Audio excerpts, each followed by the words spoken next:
Hello people of the internet, welcome to the Painting with Commentary for the Nolzur's Marvelous Miniatures Beholder Zombie from Paint to Life episode 54. If you missed that episode, check it out in the description right now to find out the story of Xayvion the Beholder. Not quite a zombie, but not quite a beholder.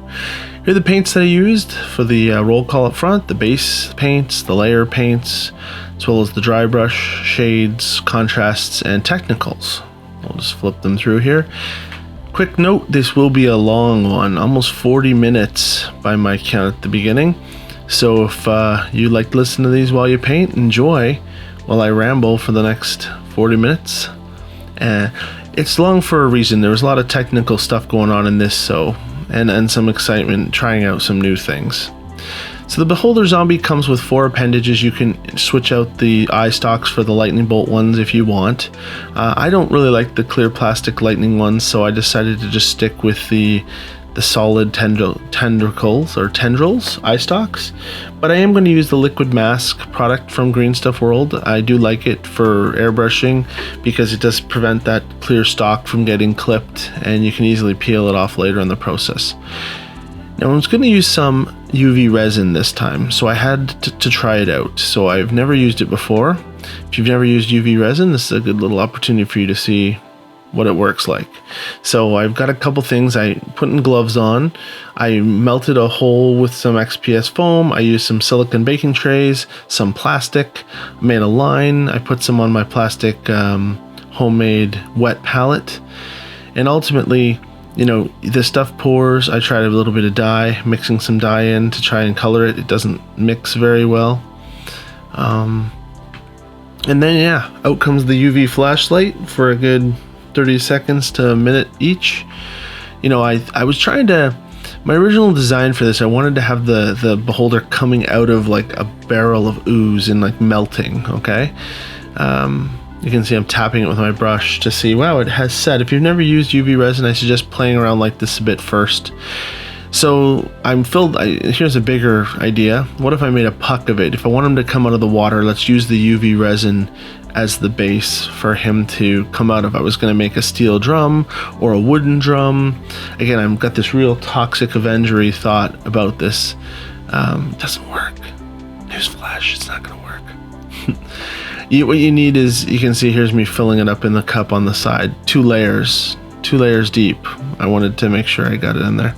And when it was done, I peeled the cup away thinking that would be a cool little puck, and it was a piece of plastic, but it took the shape of the bottom of the cup complete with the the logo and the measurement and everything, and the ridges, which I guess I could have sanded them off, but at the end of the day, it was just an experiment, and as you see, my little clear puck there did not get used. There was the rest of my experiments as well, the little sized in pucks, but it did give me some good experience, which I will use later in the video with the resin. So I'm going to start with this model. I cleared off all the mold lines, filled in some with liquid green stuff, but I also used my Dremel tool. I cut off some of his teeth and I Dremel, like I burred holes in. You can see in his cheeks there, I've used the Dremel tool to burrow in to make it look like the cheek muscle is exposed and there's some bone behind there. You can kind of see it in this picture. As cool as it looks in person, it doesn't translate very well to picture and film. There's a great shot of it. You can see the 2 holes in his mouth. I like to make the models unique. Of course, though, there's a crotch shot. You can see it's very messy, the Dremel, that is. But the model, I'm going to use some corn red here applied with the airbrush as the base coat. The model, it looks great in person to see the Dremel work, but it doesn't translate very well in the picture, so you might not see it in the finished model, you know, looking at it yourself. So why am I using corn red here? Well, I had the idea that Xayvion was going to be plagued, and he was going to be kind of melting and falling apart. And as a result, I used my corn red as the base to mimic kind of what muscle looks like under flesh, right? So once he was nice and coated, I used the airbrush, but you could easily base coat that. Just go light in multiple coats. Now I'm going to apply Wraith Bone to all the exposed bone areas. So as you can see, as I told you, I used the Dremel, exposed bone, and I guess teeth in his eye as well. But everywhere where there's Wraith Bone here is where I'm imagining it's his skull. So his bottom jaw, even though that's just the lip of the beholder, there was a ridge below it, and I said, well, what if that's his exposed jawbone and the ridge below it was his color? So yeah, that's cool. So you see how the skull is kind of taking shape, and the Dremel, you can see through the hole in his cheek. You can see that bone, and I was like, yeah, this is gonna work really cool, and hence that's what I do. There's also a couple divots on the top of his head, which we'll get to as well. Oh yeah, and I also used a knife because the teeth were already missing. I just used the Dremel to drill holes where they were to look like they fell out. But I also cut off some of his spikes, his bony protrusions there. You see those? There were some saggy parts of the skull there. That's just the zombie model. I painted it white because I said that'll be some more exposed bone. I figured like where the jaw muscle attached to the temple. And those plates, those bony protrusions, I also cut off with my knife and drilled a hole in with the Dremel and made it look like he had a couple of those things missing as well. I'm also going to paint the bony protrusions white. I decided since Wraith Bone is like a good basic underlay coat too, you can further color with contrast paints or with light washes or shaders. I'll make everything that's not going to be Beholder flesh. Anything that's hard is going to be Wraith Bone, hence why I'm clipping all these little protrusions right now, as well as all the eyes on the eye stalk and his master eye as well. And there's some more jaw. Again, sometimes when you're painting it, you can just make it happen. I know that's not supposed to be his jawbone exposed, but because it kind of worked with what I was going with, I'm gonna make it. And you can't really tell because the model's kind of divoty. It's got some peaks and valleys where the flesh ends and where the bone begins, and I guess you can paint those delineations and you know, do what you'd like. But I do really like the idea of this thing like cracked and bleeding and sore skin, and because the model is all bumpy like cauliflower, it leaves really good opportunities in those valleys to amplify. Look at all, you can see it right there. See how bumpy it is? I thought, yeah, peaks and valleys, that's what we'll do. So his eye, again, I like some of the zombie beholders I've seen online, but I didn't want to make him a zombie true to form, like, brains. No. He's just dying. He's diseased. He's plagued. And if you watch the episode, you know, oh yeah, and see like there were some areas there where his eye, it actually, like the skin was cracked. So I was like, well, painted bone, that'll be like a little bit of exposed bone. And wherever we can get exposed bone, the better. But anyways, yeah, the people paint the eyes looking all glazed over and cloudy, and I get it. It's a zombie. You would want that, but not us. That's not this guy. He consumed. He was playing around with the Church of Talona, and Talona in a human avatar form was hanging out with her emissary. And when Xayvion consumed that emissary, he got poisoned and diseased. And then Talona kind of, I mean, you guys got to remember, an avatar of the god is like the most powerful creature. Oh, and I apologize for wearing my hat in this shot. I didn't even think about it, and it kind of comes into the bill a few times. But an avatar of a deity is one of the strongest creatures on the earth, more than a dragon, more than a beholder, certainly. So yeah, it's a bad day if you run into an avatar. So some people said, well, why don't they just go do whatever they want? Why didn't Talona just go spread the poison herself? Well, because if she did, then other avatars of other gods would show up and put her in her place. So they use mortals to achieve their whims. So now I'm using Screamer Pink on top of the Corn Red to make it, again, a little more rotten. I didn't just want straight red. And you know, you might find when you're painting, you do a lot of these things and they get covered up and they never see the light of day. But you never know till you try. I didn't want there to be just straight muscle. I wanted it to be a little pink, but obviously I know that a lot of that red is going to be painted over with blue, so I don't need to put the pink everywhere, but parts that will be exposed should be red and maybe a little pink to look like a little bit of bruising, or just, you know, not just flat, one color, one-dimensional red.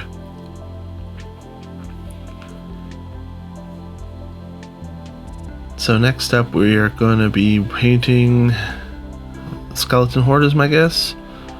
Nope. White Scar. So we used Wraith Bone for all the bone, but the teeth aren't, I don't want them to look like bone, so I'm using White Scar on top of the Wraith Bone just to highlight the white. Now the teeth are going to get painted so many times, I swear. They're going to look like a dentist look at them and think there's a bunch of plaque on them, because I dry brush them one way and then I paint them back, and I dry brush them again, I paint them back. But I'm also putting some white scar on the eye itself. I know I painted it with Wraith Bone. I didn't have to go all the way to the edge. I just wanted to be a little bit crisper of a white for what's coming later. So all the eyes hit their white. Now, for the eyes, I actually painted a little bit of an eyelid on all those. So instead of big round circles, there's a flat line where the eyelid on the top and bottom is. Kind of gives the appearance that all the eyes are somewhat squinting instead of just being round eye stalks on the end of sticks. Baraknar Burgundy, this is for the tongue. He's got a bitten off tongue, which is really cool effect. It's hard to see in his mouth, but if you look, it's there. So burgundied up that. Now it's time for Skeleton Horde. Again, if you have any contrast paint, you should have this one. This is a great go-to for instant skeletons. Look at that. A little bit of Wraith Bone down first, and then Skeleton Horde, and you've got an instant skeleton. And anywhere where there was bone, I used this. Now, I started putting on his protrusions as well, and thinking, well, I don't want them to look like bone. So that gets remedied later with some dry brushing of some Terminus stone and some of the other dry brush color that I linked at the beginning. But for now, just bone it up. Tops of his head. Yeah. Those cracked, exposed skull on his head there. So we're putting this on here.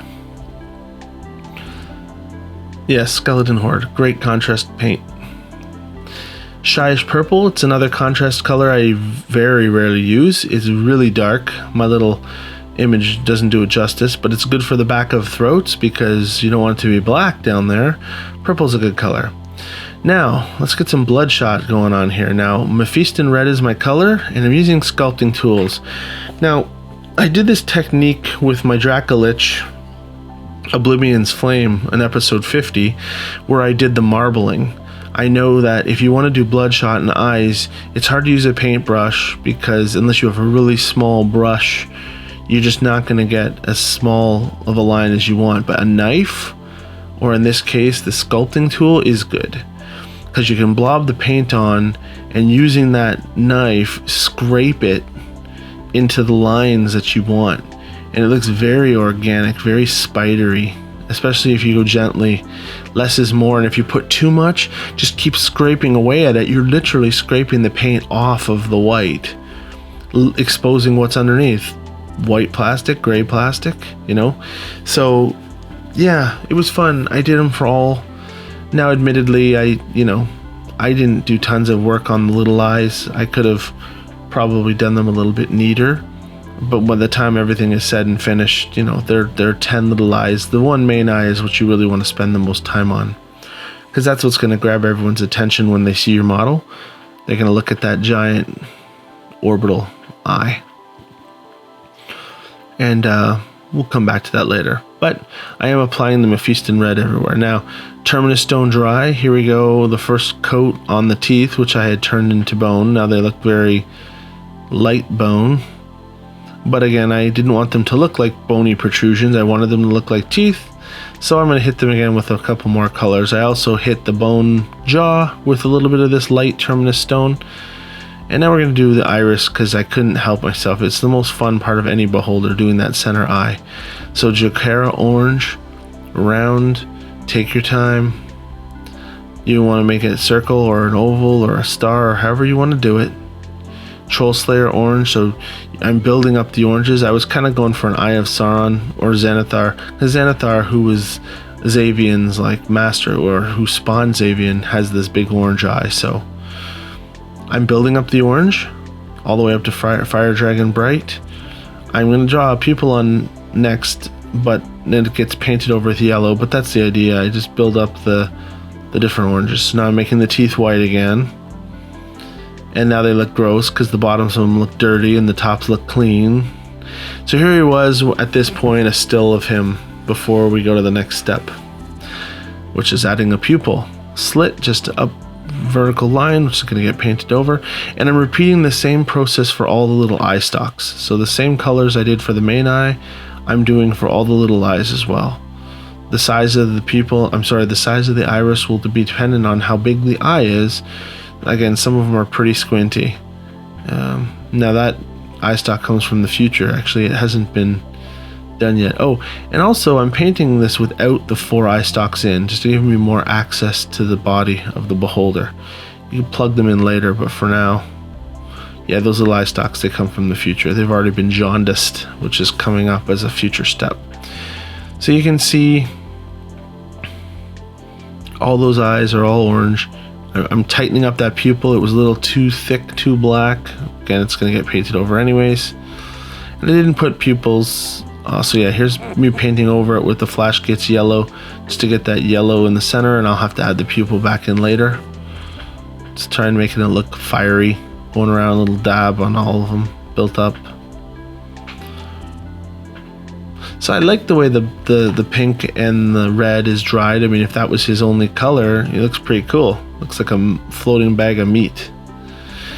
Casandoro yellow. So this is the color I'm doing to get the jaundice effect, but not straight.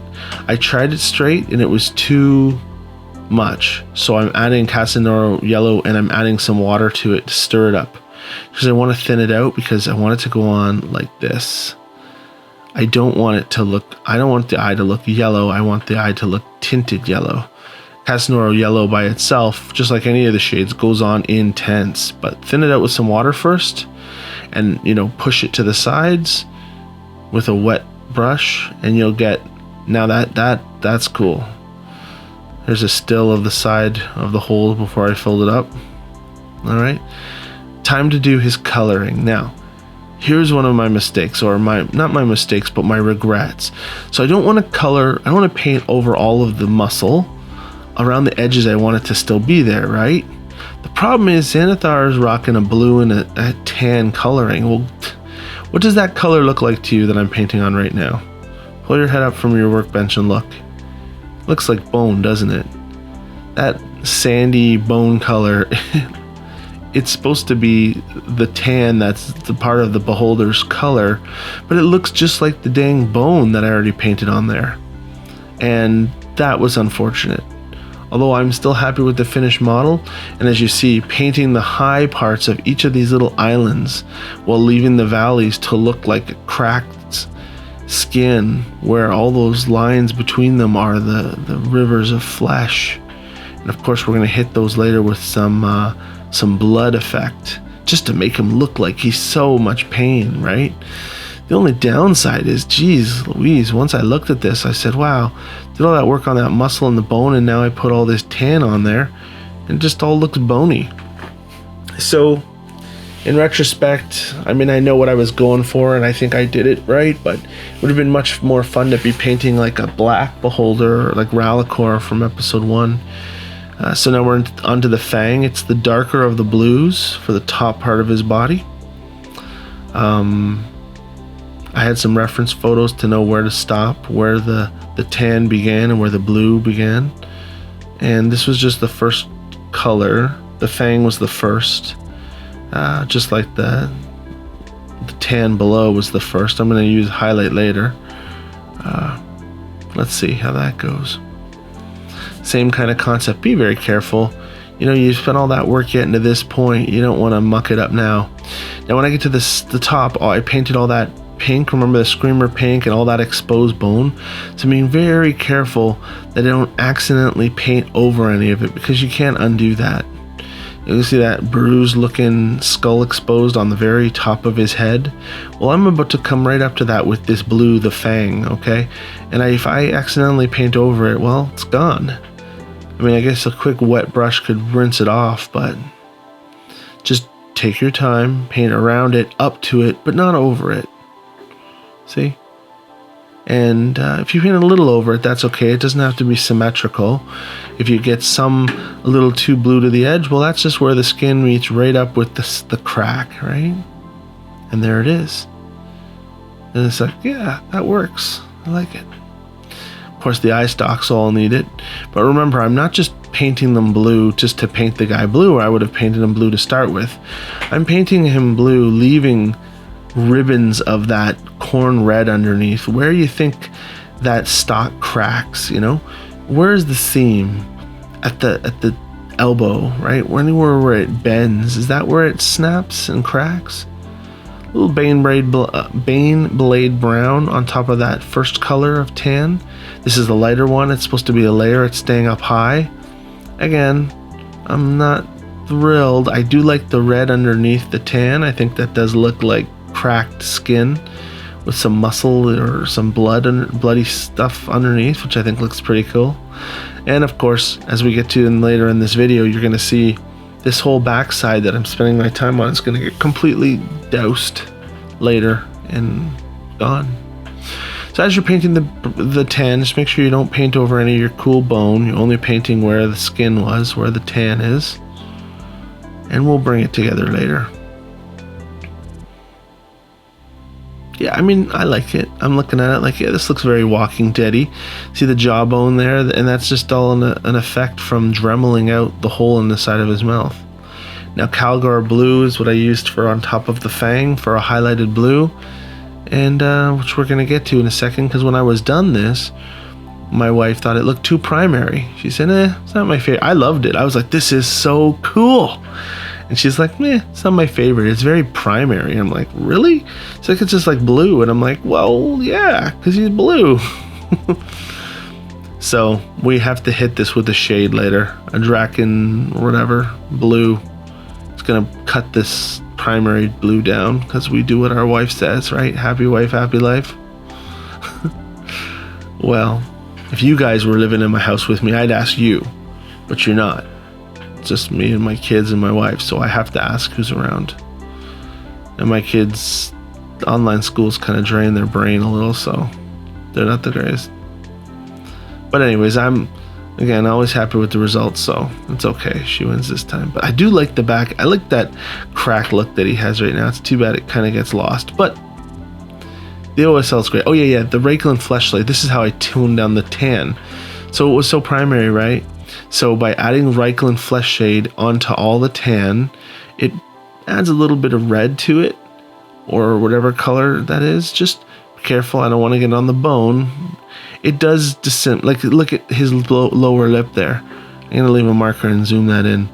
You can see the lower lip where the skull bone meets, and it looks to me, yeah, see I'm touching up the bone now with a little bit of layering as well, just to help make it pop now outside of the flesh. Now, Green Stuff World has this blood called coagulated flesh, or whatever that said, coagulated blood. It's like, if you like blood for the blood god from Citadel, which I know you do, because who doesn't? It looks like real blood. Coagulated blood, it looks like dirty ass gross blood. See what's going on here? And it looks just, it's like it smells, you know? It looks like the juice at the bottom of a steak in the styrofoam container, you know? Like it's just sitting there. It's like they made a blood. Look at it. Look how cool that looks. Ooh-wee. On top of the blue, it takes on a little purple, and then down there on the tan, it looks brown, and it just, oh, this poor guy. He messed with the wrong deity. Cracked and pieces of his flesh falling off. Yeah. So, covering all that, it's okay. You don't have to cover, you don't want too much. You don't want it to be dripping. I mean, teach their own. You do what you want. I'm putting some on that purple tongue I put in there earlier. Anywhere where there's a crack, and even where the bone is exposed, if you gently, lightly put it on the bone, it leaves it a bone color with a gentle, like, gross slime of blood on it for a very cool effect. Yeah. So right up that crack, and then pushing it through the little lines that I left. Love it. His eye is awesome. That jaundice effect was cool. And I'm having fun. There's nothing I have to tell you about this paint job that I haven't already told you, because there have been no problems, no concerns. He did fall off of his base. I had to use sticky tack to get him back in there. Knew I was going to take him off the base in the end anyways, but it's easy to paint with a paint handle when he's stuck on. course, I accidentally busted them off just handling them, which was odd. Normally taking those things off, you have to be a little bit more forceful. But yeah. So at this point, what do you guys think of it? Do you think this is an effective, wrecked guy? Maybe a little too much blood? I don't know. So now it's time for some UV resin. Good thing we practiced earlier. I decided I wanted to give him a glaze on that eye using the resin. Now you're not supposed to use a brush for resin, but I put a little too much on. So I have to use this brush to kind of soak up, because it was just way too puddled in that corner. So I had to soak up some of it or it would have looked stupid. But I do like the idea of coating an eyeball with UV resin, because it does have a beautiful shine. And unlike a lacquer or a varnish, which can wear or like dull over time, this is just, you're putting a coat of clear plastic on top of whatever that UV light hardens. So I didn't do all the little eyes because they were too small. So here he was. When I said he was too primary. So that's the Drakenhof Nightshade. I will add to that picture there to tone down that light blue. Now it's time to the base. XPS Foam, Jeremy at Black's Magic Craft, he made a video about making these little bricks. I don't have a foam cutter. I just use a ruler in my table and I cut the XPS foam down into pieces, and then I put it, per Jeremy's method, into a bucket with tons of little teeny rocks and tin foil, and I shake that bucket, and for a good 10 minutes. And all those pieces of XPS foam that I'm painstakingly gluing down one at a time are all beveled. Their edges are all smooth.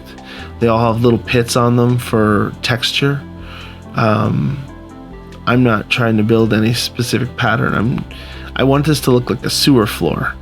In fact, I asked my friend Josh if he had a roller, because I know Green Stuff World sells these rollers. And you put some green stuff out, the actual product, and you roll it and it hardens to cobblestone.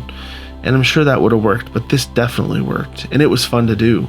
And the more you make walls like this, and this isn't even a wall, it's just on the floor. I'm super gluing it because I wanted it to glue fast. But yeah, it also melts the stuff, so you don't want to put too much on, or it will melt. And it's supposed to be a sewer floor, so I'm not worried about symmetricalness of it. In fact, I asked some of my other friends, and I'd be curious what you guys think, because I'm going over this circle disc, and I haven't yet. There's some areas that I haven't gone over there on the right, but I am gonna. And when I do, I asked them, do you think I should use my foam cutter and cut this thing out like to be a circle? And they said, no, leave it like it is, all jagged. I think they were wrong. I think it would have looked cool if it was a nice tight circle. You can see I left a big gap there where the stones didn't quite line up. Duck don't care. You know what's great about that gap? That's a perfect place to put a plant. Something growing up between the stones of the sewer. And I think I actually didn't do that because the beholder's actually going to go right there. But what do you think? Do you like the floor all the way to the edges, or do you think I should have used the XPS foam cutter and cut it out as a circle to make I guess some isometric circle? I'm curious. I do read all the comments. You guys know that, right? If you're still listening to me flap my gums, you're really a fan. I really appreciate you watching, and your comments mean the world to me. It's nothing like spending 25 hours a week putting out these videos, and you get 100 views and you're like, who cares? Well, you guys care, and it makes it worthwhile. So this is another Jeremy at Black Magic Craft Mod Podge mixed with craft black paint. It's sealed. One is it only primes it. It also, the Mod Podge is like a glue, right? So it seals it. Obviously they're all super glued on there. They're not going anywhere, but just in case, make a mixture like this, spread it on gently. You want to use a wet brush. You don't want it to get clogged. All the details of each one of those little bricks wants to remain. You don't want to goop this on so hard. I assure you, if you apply it thinly, it will still seal it. It doesn't need to go on there in lumps, okay? And I suppose if you really wanted, you could do 2 coats, but I don't think it's a good idea because I like to see all of the details and all the foam. I shook them in the bucket for 15 minutes. I want all that detail to stay. So there it is. Let it dry. That's looking pretty wally. What, did I just leave it to dry on camera? Good editing, Mike.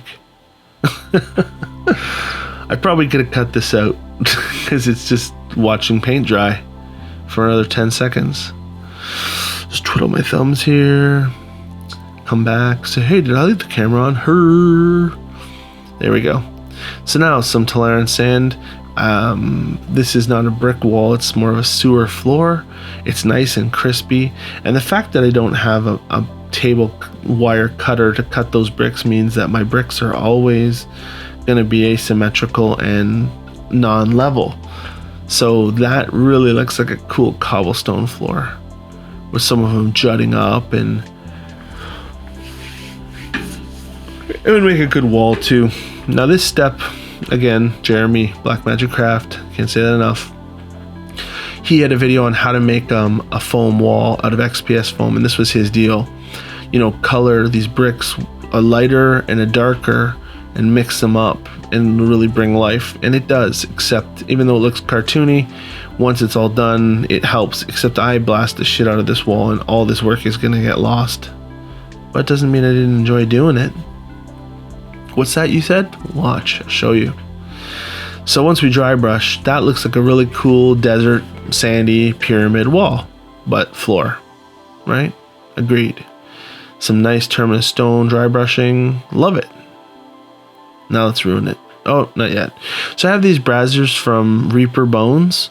That's a great thing with Reaper. Chaos Black, they're cheap. Each one of those is probably only like a quarter. So I primed out Chaos Black, and I'm putting the same color as the floor around their base. And I want these to be sconces. Or not sconces, but... Oh man, this is a long video. If you are still here, note in the comments below that you made it all the way to the 32 minute mark. Because you are a champion, sir or ma'am.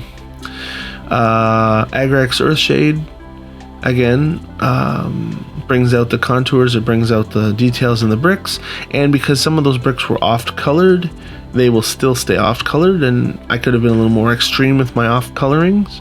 This kind of blends them all together, but they're still there until the next step. But because this is a sewer floor, I wanted it to look wet. So, of course, I fixed the Agrax Earthshade, and then I switched to Nuln Oil Glossy, which is the step that's coming next once the Agrax dries. And the Nuln Oil Glossy, not only does it darken it all, but it also... Yeah, I should use Agrax Earthshade Glossy. That's a paint I don't have. Note to self, get Agrax Earthshade Glossy for something like this. Nuln Oil Glossy works too, but now it's darkened to black, and I definitely lost all those details I was trying to not lose. Yeah, whatever. It gets worse. It looks cool, but it gets worse. As far as all those details staying around. Okay, back to this guy, Hashit Copper. For the base of the brazier, isn't that a porn website? Yeah, I like the idea of these copper braziers, burning these flames. Ooh, stupid move. If you're gonna put two of the same printed miniature, and these aren't 3D printed, they're from Reaper, but if you're gonna put two of the same, reorient them so they don't have the exact same shape and position. I'm such a tool. You'd think I would have known that, but I put them on in the exact same way. Unreal. So now I messed up the colors here, but Screaming Bell is the top part, and then the rest is Flash Gets Yellow, Mephiston Red, and Troll Slayer Orange. I call it the ketchup and mustard combo. Just kind of blending all the darker colors down first at the bottom with the red and the orange and the yellow, and the Screaming Bell. Oh, excuse me, around the top. Almost there, guys. So only another 5 minutes. We did it. Agrax Earthshade around the bottom to match the floor that it's about to go on. And final step of these is also to dry brush on a little Hexos Pale Sun. I think that's what it's called. Dry brushing onto the fire itself. Yeah, Hexos Pale Sun. So that just blends some of them together. Whatever, it's not the best fire job. It's only an auxiliary piece. But this is cool. So now I'm like, okay, how about some OSL, Objective Source Lighting? And I'm not very good at it, and I've never done anything like this before. Not like this, which is you're about to see. So I start by using the pale sun to mark out on the floor where those things are. Then I put them down, but it looks too chalky. So Cassandora yellow on top of the hexos, and that's cool. Yeah? Yeah. Then I'm also going to use some Fugan orange to darken the areas immediately surrounding them. Okay? Because the Cassandora yellow makes that hexen pale sun even brighter. Now I have to decide where Xayvion is going to go, and even though that Mod Podge, you can see how crusty that is. I'm chipping away my brick, and it's really tough. It's staying together. It's really cool, and that's because it's got that crispy Mod Podge coating on it. So I just keep cutting a hole that matches the size of his base, and then plug him in. Okay, that looks good. Super glue him. He is set. Okay, now I've got this. There's my OSL. Look at it. See the pictures? I also put some more juice down there. I call it juice, and I painted it green. That's just supposed to be water. That's UV resin. But see the OSL? It's just all yellow. So I'm like, where's the dark? Well, that's my arm. That's my chest. And that's my cup. You can't make things lighter easily with paint, but you can make them darker. So I had this idea to, because I already did the light yellow on the front, what if I darkened the rear to make it look like he is in a shadow? That's what this is. This is me cutting a Dixie cup, or whatever that cup is called, in half to make a shield so that I can spray with my airbrush some Nuln oil on the backside of Xayvion, totally covering all that awesome work that I already did, but truly covering the front so it doesn't spray the like beautiful light areas. But everything that's behind that cup, just from the back, and if you have an airbrush, this is perfect what it's for. I'm going to spray it and mute, and that's what I do here. And I apologize for the wonky camera angle. I was trying to give you guys not a top-down view of this. There's my hand with my knuckles and my, yeah, this is sexy. Here's my fancy Iwata Eclipse airbrush, some Nuln oil in a dropper,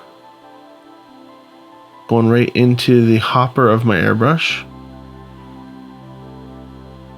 And that's the nice thing with shades, you can just use them right in the airbrush. You don't have to do anything else to them. You don't have to thin them. You just use the shade and blast away. So here we go. I don't want to wreck it. I took pictures. I already showed you just in case I ruined it. Look at all that cool. And now I start to spray. And you're going to build it up slowly and gently. I get close to the top without going on the top. I only want this to be the back side of the model. The part of the model that's actually in the dark. Same with the floor. I hold my shield there. I don't want to accidentally get the front or the light. And it's wet. It will have to dry, and I'll spray it some more. It will dry, I'll spray it some more, and it will really mute it. So that's what it looked like when it was finished. You can see the stones behind him. And then I used some gloss varnish on that UV resin water spill that I made with the Tesseract green, which I didn't film.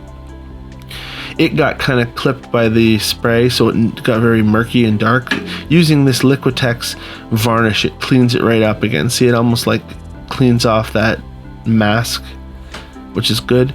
And then I also used some Cassandora yellow on the front of the beholder's eye. See how it kind of looks green?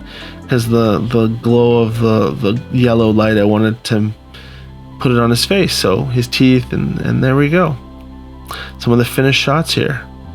Here's from the side, from the front. You see the back of his was so much. Oh, there was also, I had some chunks falling off of him. I used green stuff to make those. They weren't very exciting.